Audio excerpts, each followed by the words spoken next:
మొదటి విషయం ప్రియులారా, యథార్థ హృదయముతో చెప్పండి దేవునికి ఏం చెల్లించాలి? కృతజ్ఞతాస్తుతులు. ఎప్పుడు? బాగున్నప్పుడు మాత్రం కాదు, సంతోషంగా ఉన్నప్పుడు కాదు.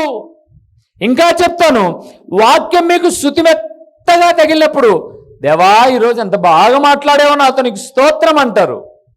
అదే గద్దించినట్లు మాట్లాడారు అనుకోండి, ఏం వాక్యమో ఈరోజు అన్నీ నాకే తగిలినాయి కాబట్టి దేవునికి స్తుతులు కృతజ్ఞతలు లేవు. అలా కాదు, గద్దింపైన ప్రేమతో కూడిన హెచ్చరింపైన కృతజ్ఞత ఉండాలి. సో మొదటి విషయం ప్రియులారా, ఎవరికి మేలు కలుగుతుంది అంటే యథార్థ హృదయముతో కృతజ్ఞతాస్తుతులు చెల్లించే వారికి. రెండవది ఎవరికి మేలు కలుగుతాయో చూద్దాం. 78వ కీర్తన 72వ వచనాన్ని చూద్దామా? యథార్థ హృదయుడు అనే మాట మీద మాట్లాడుతున్నాడు. కీర్తనల గ్రంథం 78వ కీర్తన 72వ వచనము. అతడు యథార్థ హృదయుడై వారిని పాలించెను కార్యములయందు నేర్పరి అయి వారిని నడిపించెను. చాలు. రెండవది ప్రియులారా, యథార్థ హృదయముతో ఏమి చేస్తే మేలు కలుగుతుంది అంటే, మొదటిది దేవునికి కృతజ్ఞతాస్తుతులు చెల్లించాలి. రెండవది యథార్థ హృదయముతో తమ జనులను లేదా తమ పిల్లలను చక్కగా పాలించాలి. ఏం చేయాలి? చక్కగా పాలించాలి. ప్రభువునందు ప్రియులారా, ఈరోజు ఇక్కడ కూర్చున్న ప్రతి అమ్మా నాన్న, ముఖ్యంగా ప్రాముఖ్యంగా ఒక దేవుని సేవకుడిగా అడుగుతున్నాను, మీరు మీ పిల్లలను సమానంగా ప్రేమిస్తున్నారా? మీరు మీ పిల్లలను సమానంగా ప్రేమిస్తూ ఉన్నారా? అంటే ఆడపిల్లను ఒకలాగా, మగపిల్లను ఒకలాగా. అందుకే లోకంలో ఒక పేరు పెట్టేశారు, మగపిల్లాడైతే ప్లస్ అంట. ఏంట్రా ప్లస్ అని అడిగాను నేను ఒకరిని. అమ్మాయి అయితే మైనస్ అంట. ఏంటి మైనస్ అని అడిగాను. మైనస్ అంటే అమ్మాయి కట్నం తీసుకుపోతుందంట, ఎవరింటికన్నా పోయేటప్పుడు కట్నం ఇస్తే పోవాలంట. అబ్బాయి అయితే కట్నం తెస్తాడంట. నేను అన్నాను, ఒరే దరిద్రుడా, కట్నమే కాదురా అబ్బాయి తెచ్చేది, కోడల రూపంలో కష్టం కూడా తీసుకొస్తారా అని చెప్పాను నేను. కోడల రూపంలో ఏం తీసుకొస్తాడు? కష్టం కూడా తీసుకొస్తాడు. ప్రేమించే తత్వాన్ని తీసుకెళ్ళడు. కానీ అమ్మాయిని చూడండి, ఒకవేళ కట్నమే తీసుకెళ్ళిపోయినా తన వెంట ఎప్పుడైనా సరే తన భర్తను తీసుకొచ్చి తల్లి తండ్రిని ప్రేమించే గుణాలను నేర్పిస్తుంది. ఈరోజు ఎంతమంది అబ్బాయిలు అనబడే వాళ్ళు తమకు పెళ్ళిళ్ళైన తర్వాత ప్లస్సే అనుకుందాం, తమకు పెళ్ళిళ్ళైన తర్వాత ఎంతమంది తమ కోడళ్ళు కొడుకులు కలిసి అత్తామామను ప్రేమగా చూసుకుంటున్నారు. కానీ కూతురు అల్లుడు చూడండి, వారు ఎంత తక్కువ ఉన్నా పర్లేదు, కానీ కనీసం పలకరించి ప్రేమగా మాట్లాడినైనా మాట్లాడతారు. కానీ తల్లిదండ్రులు చేసే లోపం ఏంటంటే, అబ్బాయిని ఒకలాగా అమ్మాయిని ఒకలాగా చూచుట యథార్థ హృదయులకు తగదు. నేను అనట్లా అండి, మళ్ళీ నా జోలికి వస్తారు మీరు. యథార్థ హృదయుడే వారిని ఏం చేశాడట? పాలించుట. రెండవది, పెద్ద కొడుకునొకలాగా చిన్న కొడుకునొకలాగా. అయ్యో వీడు కష్టపడుతున్నాడు, వీనికి ఏం లాభం లేదు, వీనికి చాలా ఆధిక్యం ఉంది కాబట్టి వీడికి ఏమి సహకరించకపోయినా పర్లా, వీడికి సహకరిస్తే చాలు. ఇలాగే బైబిల్ గ్రంథంలో ఒక తల్లిదండ్రులు అనుకున్నారండి. అనుకొని ఏం తెచ్చి పెట్టారు అంటే, అన్నదమ్ముల మధ్య శత్రుత్వాన్ని పెట్టారు. ఎవరు వాళ్ళు? రిబ్కా. చెప్పండి ఎవరు? ఇస్సాకు మాంసం తినాలనుకున్నప్పుడు భార్యను అడగాల్సింది, ఏమేవ్ మాంసం తినాలనుందే, నాకు చేసి పెట్టేది నువ్వే కదా, మరి ఏం చేద్దామంటావు, మన మందలో ఒక మేకపిల్లను కోద్దామా అని అడగాల్సింది. కానీ ఈయన ఏం చేశాడంటే, పెద్ద కొడుకు మీద ప్రీతి కాబట్టి ఏశావును పిలిచి అంటున్నాడు, నాయనా నువ్వు అడవికి వెళ్ళి వేటాడి తీసుకురారా, నేను నీకు దీవెనలన్నీ ఇస్తాను అన్నాడు. ఆ మాట వాకిలి చోట్న విని ఇంటాంది రిబ్కమ్మ. విని చిన్నోని పిలిచి అంటుంది, రే వాడికి తెలియకుండా నేను చేయాల్సిన జ్ఞాపకాలన్నీ చేస్తానురా, నువ్వు మన మందలోనికి వెళ్ళి ఒక మేకపిల్ల తీసుకురాపో, మీ నాన్నకి ఎట్లా రుచిగా పెట్టాలో నాకు తెలిసి నేను వండుతా అనింది. వాడు అప్పటికీ అన్నాడు, వద్దమ్మా, పొరపాటుగా కనుక్కుంటే ఆశీర్వాదాలకు బదులు శాపాలు వస్తాయే అన్నాడు. అవన్నీ నేను మెయింటైన్ చేయగలనురా. చాలామంది తల్లులు నేను మెయింటైన్ చేస్తానులే అంటారు, కానీ మీరు గమనించండి, మెయింటైన్ చేసింది దేహానికి అంతటికి చర్మాన్ని చుట్టింది, పంపింది, బాగానే ఉంది. తర్వాత ఏషావు వచ్చిన తర్వాత బాధపడ్డాడు. వేషావు వెంటనే తన తమ్ముడైన యాకోబుని ఏం చేయాలనుకుంటున్నాడు? చంపాలనుకుంటున్నాడు. మీకు తెలుసా, ఈ ద్వంద్వ వైఖరితో ఒక్కొక్కరిని ఒకలాగా ప్రేమించిన ఈ పనికి మాలిన తత్వాన్ని బట్టి ఎంతకాలం మాటలు లేవండి అన్న తమ్ములకు? దగ్గర 25 ఏళ్ళు పైబడి మాటలు లేవు ప్రియులారా. ఈ తప్పిదానికి కారణం ఎవరు? అమ్మా నాన్నే. గుర్తుపెట్టుకోండి ప్రియులారా, నిజంగా నీకు ప్రేమ ఉంటే కనపడేటట్టుగా, రే దేవుడు నిన్ను బాగా దీవించాడు, నువ్వు బాగా సమృద్ధిగా ఉన్నావు, ఇదిగో నీ తమ్ముడు లేదా నీ చెల్లెలు బలహీనంగా ఉంది, అంత ఆశీర్వాదాలు లేవు, నా దగ్గర ఒక 1,00,000 రూపాయలు ఉన్నాయి, సరియావా ఇవ్వాలి నేను, కానీ నీవు కూడా ఒకసారి మంచి మనసుతో అర్థం చేసుకో, నీ తమ్ముడికి ఒక 10,000 నేను ఎక్స్ట్రా ఇస్తాను రా, నీ చెల్లెలకు ఒక 10,000 ఎక్స్ట్రా ఇస్తాను, నువ్వు మంచి మనసుతో సహృదయంతో స్వీకరించు, వాడెంతైనా నీ నీ తాగిన ఎంగిలిపాలు తాగిన వాడే, నువ్వు సహకరించాలిరా అని చెబితే, ఒకవేళ అప్పుడు బాధపడిన తర్వాత నా తమ్ముడికేలే ఇచ్చింది అని అనుకుంటాడేమో, కానీ నువ్వేం చేస్తావంటే సాటుమాటున సర్ది వాళ్ళిద్దరి మధ్య ఏం చేస్తావు? ద్వేషాన్ని నూరిపోస్తావు. యథార్థ హృదయాలు అట్ట చేయరు, సమానంగా పరిపాలిస్తారు. ఇప్పుడు మిమ్మల్ని అడుగుతాను, మీకు కుడి కన్నంటే ఇష్టమా, ఎడం కన్నంటే ఇష్టమా? రెండు సమానమే. ఆడపిల్లలు మగపిల్లలు వేరువేరు కాదు ప్రియులారా. బైబిల్ గ్రంథంలో నాకు తెలిసిన వాక్యాన్ని నేను జ్ఞాపకం చేస్తున్నాను. మోషే ఎదుటకు సెలోపహదు అనబడేటటువంటి వారి కుమార్తెలు వచ్చి, అయ్యా మీరు కానానైతేనేమి ఆస్తినైతేనేమి అందరికీ మగోళ్ళకు పంచుతున్నారు, మా తండ్రికి మేము 4 కుమార్తెలం, మా తండ్రికి మగపిల్లలు లేరు, మరి మాకు స్వాస్థ్యం లేదా అని అడిగారు వాళ్ళు. మోషే దేవుణ్ణి అడిగితే దేవుడు అన్నాడు, సమానంగా ఆడపిల్లలకు కూడా హక్కు నువ్వు అన్నాడు. సమానంగా హక్కు. ఎంత గొప్ప దేవుడు అండి మన దేవుడు. అందుకే మన దేవుని పరిపాలనలో ఏమాత్రం కూడా లోపం ఉండదు. స్త్రీ అనే భేదమనే లేదు ఆయనకు. చూడండి, నూతన నిబంధన కొరింథీయుల పత్రిక చదువుతున్నప్పుడు స్త్రీ అనే భేదపు, పురుషుడనే భేదం నాకు లేదు అంటాడు. అందరూ సమానమే. మరి మన జీవితాల్లో ఒక్కసారి ఆలోచించండి పురుగులారా, సమానత్వము అనేది యథార్థ హృదయులు చేసే మంచి పని. నువ్వు పడాల్సిన ఉపాయాలు ఎన్నైనా పడు, కానీ దేవుని ఎదుట నువ్వే 2 వ్యక్తుల మధ్య, నీ కడుపున పుట్టిన బిడ్డల మధ్య ఏం పెడతావు? వైర్యాన్ని.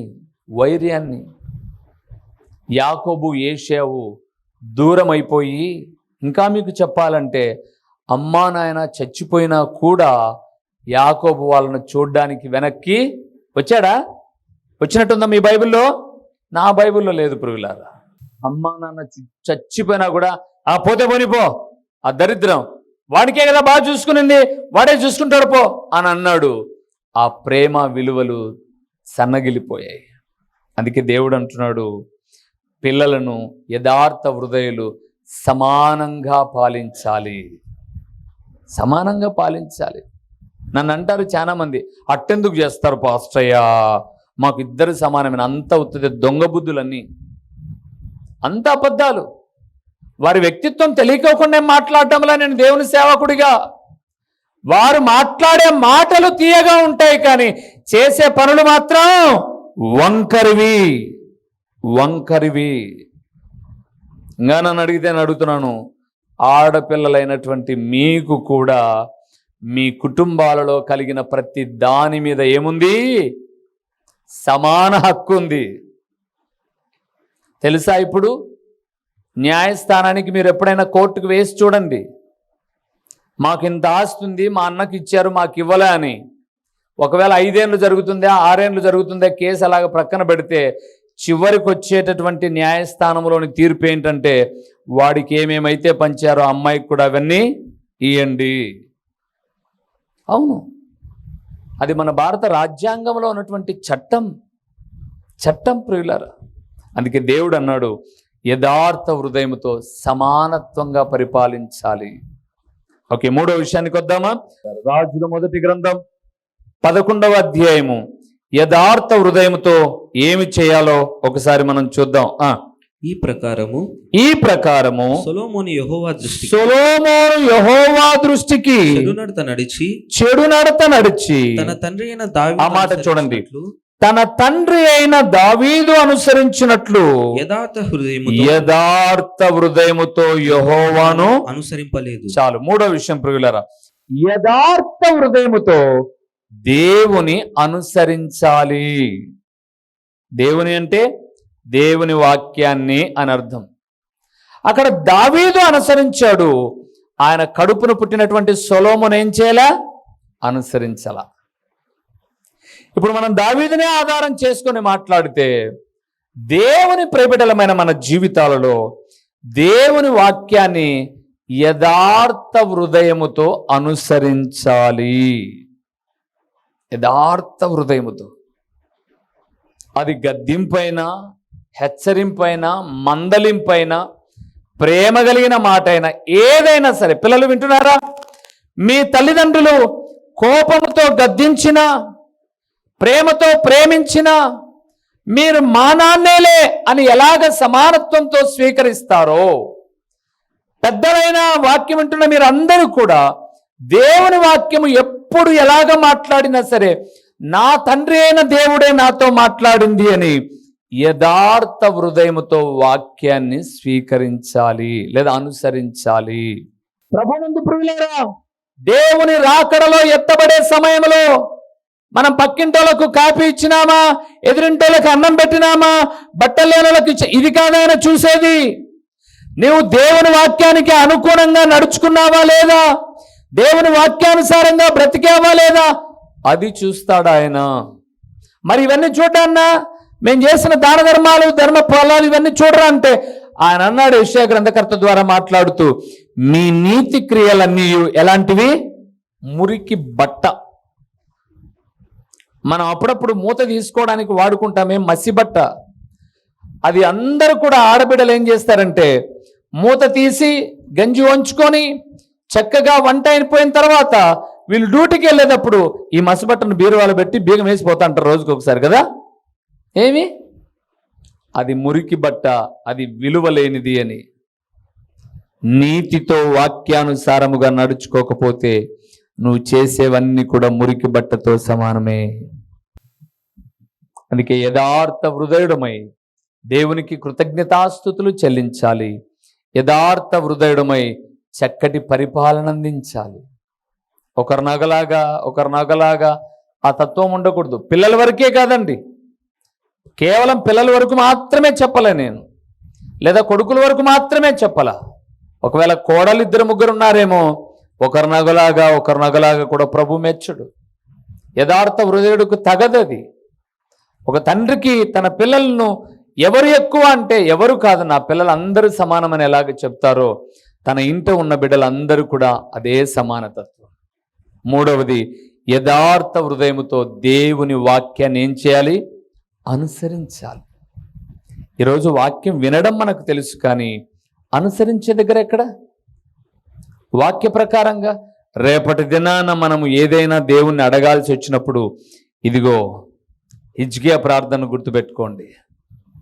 నీ పిల్లల భవిష్యత్తా లేదా నీ కుటుంబ భవిష్యత్తా ఏదైనా నువ్వు అడిగేటప్పుడు దేవుని ఎదుట ధైర్యం ఏంటో తెలుసా?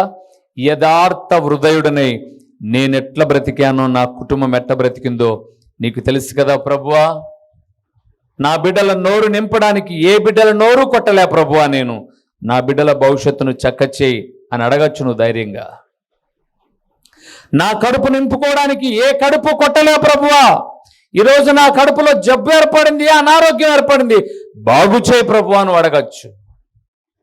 నా గుండె బాగవడానికి ఏ గుండె కోత కారణం కావడానికి నేను కారణం కాలే ప్రభువా, నన్ను బాగు చేయని అడగచ్చు. నువ్వు ఎప్పుడు అడుగుతావు? నువ్వు ధైర్యంగా మాటతో ఎప్పుడు అడగగలవు అనంటే నువ్వు ఇతరులకు కీడు చేయనప్పుడే ధైర్యంగా చేయగలవు ప్రార్థన.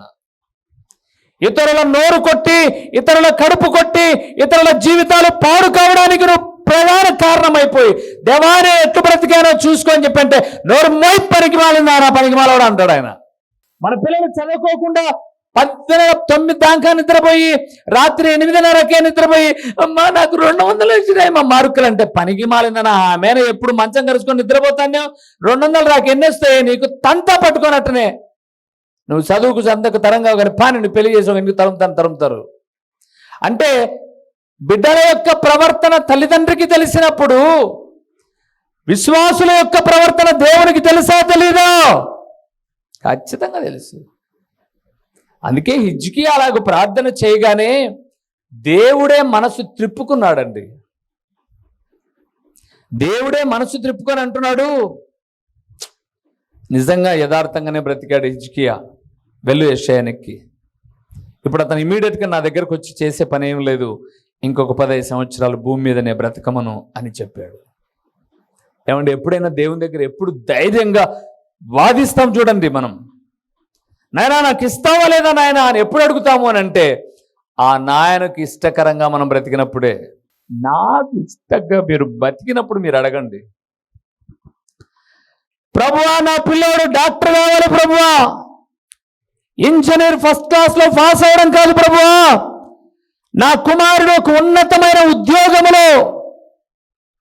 ఒక తల్లి కోరుకుందండి, నాకు తెలిసినటువంటి ఆమె చాలా పేదరాలు విధవరాలు తన బిడ్డను గురించి ఇలాగే కోరుకుంది, దేవా నా ఇంటికి నా బంధువులు ఎవ్వరు రారు ప్రభువా, నా ఇంటికి నా బంధువర్గం ఎవ్వరు రారు, ఎందుకంటే నా దగ్గర ఏమీ లేదని. కానీ నా పిల్లలను ఘనంగా నిలబెట్టు, నా ఇంటికి నా పిల్లల దగ్గరికి అనేక మంది కార్లు వేసుకొని రావాలి ప్రభు అని. నిజంగానండి, ఎక్కడో కాదు, ప్రక్కనే కదిరే, ఎక్కడో కాదు. ఆ పిల్లలు దేవుడు బాగా జ్ఞానం ఇచ్చి చదివించాడు, ప్రయోజకులయ్యారు. వారిని చేసుకున్న వాళ్ళు ఒక ఆయన బ్యాంక్ మేనేజరు, మరొక గవర్నమెంట్ ఉద్యోగం. ఆ అత్తకు మంచి ఇల్లు కట్టించారు. ఎప్పుడు ఆ ఇంటికి వచ్చిన కార్లలో వస్తారు. అంత మాత్రమే కాదు, దూరం అయిపోయిన బంధువులందరూ కూడా ఇప్పుడు బెల్లం ఉంటే ఏమొచ్చింది, ఈగలు వచ్చినట్టుగా వాలేశారు. మళ్ళా నువ్వు దేవునికి ఇష్టకరంగా బ్రతుకు, నీ బిడ్డలు ఏం కావాలనో నువ్వు అడుగు. దేవునికి ఇష్టంగా లేకుండా నువ్వు ఏడిసి పొర్లాడి మోకాల మీద పుర్లు దండాలు పెట్టినా కూడా ఏ ఉపయోగమో ఉండదండి. అలాగ ఉంది అనుకుందాం, వాక్యం తప్పప్పుడు.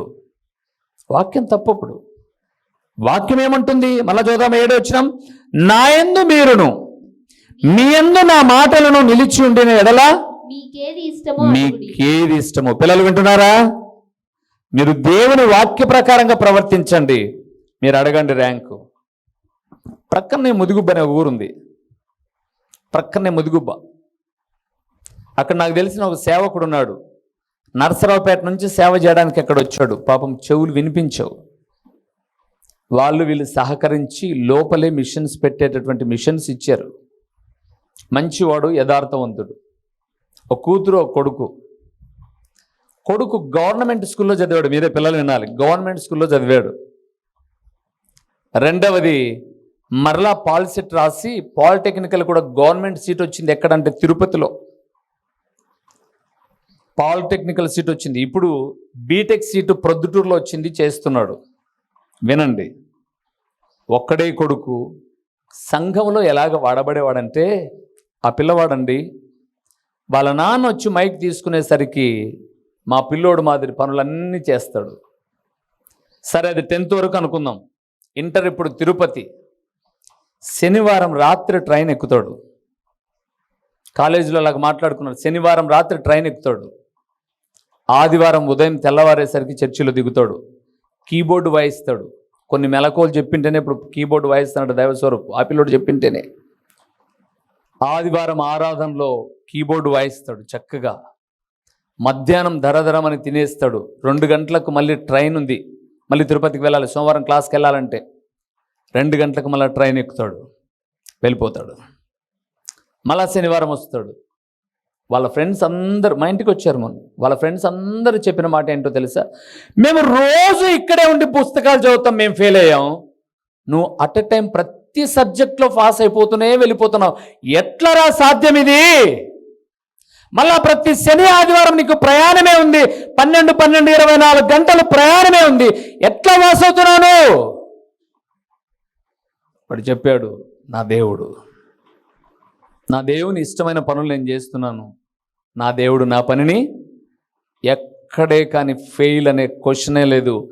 85% మార్కులతో పాస్ అయ్యాడు పాలిటెక్నికల్.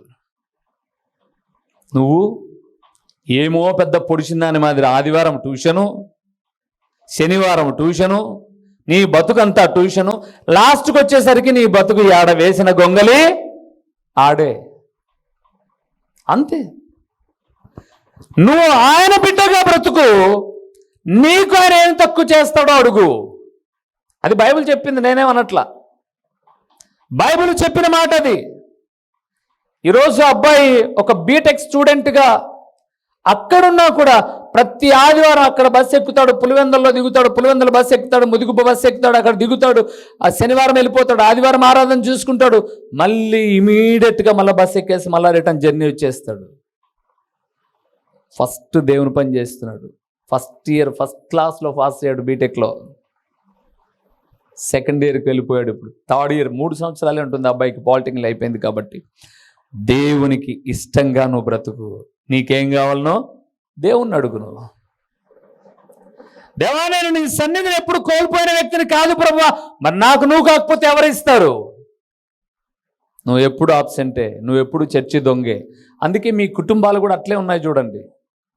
మీ కుటుంబాలు ఇచ్చిన దాంతో నేను గొప్ప కాలా, నా దేవుడు ఇచ్చిన దాంతో నేను గొప్ప అవుతున్నాను ప్రియులారా. కారణం ఏంటంటే నేను అడుగుతాను ఆయన, నేను ఈ పని చేస్తున్నా, నాకు ఇది అవసరం. మీరు అడిగితే 1000 ఇచ్చిరి, 2000 ఇచ్చిరి, 3000 ఇచ్చిరి.